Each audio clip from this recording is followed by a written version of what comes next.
The server contains personal communications from my husband and me, and I believe I have met all of my responsibilities, and the server will remain private, and I think that the State Department will be able, over time, to release all of the records that were provided. Yeah, well, the State Department has started releasing those emails. Joining us now, Aaron Klein, senior reporter for WorldNet Daily, host of the Aaron Klein Investigative Radio Show, and author of the Real Benghazi Story. Adam, welcome. I'm sorry, Aaron, welcome. Okay, so we got some emails released, and it shows really an out-of-touch Hillary Clinton who can't even get to cabinet meetings, doesn't know about cabinet meetings, shows up when there are no meetings, doesn't know how to use a fax machine, and is getting tons of I guess, recommendations and information from Sid Blumenthal. Yeah, indeed. Actually, first, before we even talk about, the specific emails that were released yesterday, we need to remember, because the media right now is playing it all about that there's really nothing specific in the emails. No smoking gun, no bombshells. But wait a minute, she destroyed about half of the emails. In other words, we're never going to see, very likely, a lot of the smoking gun, a lot of the information that would be critical to understanding what Hillary was really doing while she was at the State Department. But I'll tell you, I have been going through the emails, about 3,000 released yesterday.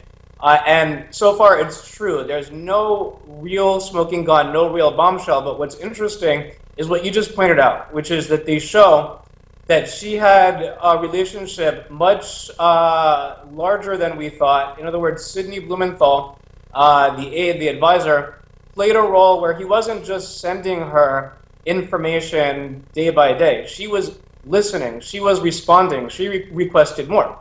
So therefore, actually, it's even more interesting for me as a reporter to now go through Sidney Blumenthal's emails, which have been made public. And I've been doing just that. I've been looking at Sidney's emails specifically on Benghazi, on the September 11th, 2012 Benghazi attack.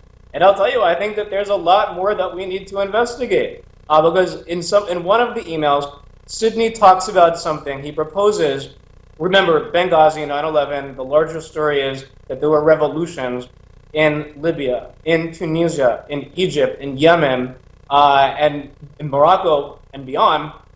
Sidney actually proposed in one of these emails something called a Union of the Mediterranean, which would be kind of like this do-gooderism type union, European Union. But then in the email, he suggested the possibility of a lot of business that could be done in this new Union of the Mediterranean. So we now need to ask questions.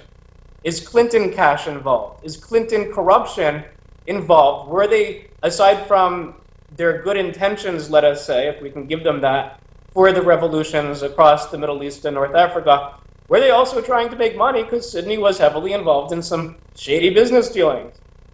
No, these are great questions, very good questions. How do you account for the fact, and we only have about 30 seconds, that the Obama, she had to write emails saying, hey, I heard on the radio there's a cabinet meeting today. Could I come? What is that?